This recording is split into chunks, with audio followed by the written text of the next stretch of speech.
kulo nyaka zisuka nje zisuka.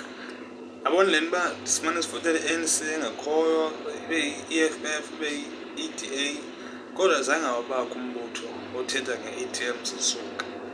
Yabona ndiyawufuna ke ndivotele lo mbutho lo i-ATM, just for le nto uba kuthiwa ATM qha. Andinangxaki noba kwenzeka njani phakathi, kodwa yabona uba into ithetha nge-ATM zisuka, ndixela ukuxelela yimali yodwa leyo. Awenzanga mistake lo mbutho, wazixela uba zisuka nje i-ATM qha into ezabe zenza. Ne-fidelity ndiqinisekile, ingena iphuma kulo mbutho ifake imali kwii-ATM zethu. Yabona kulo nyaka andifuni nova, ndifuna okwe-ATM qha.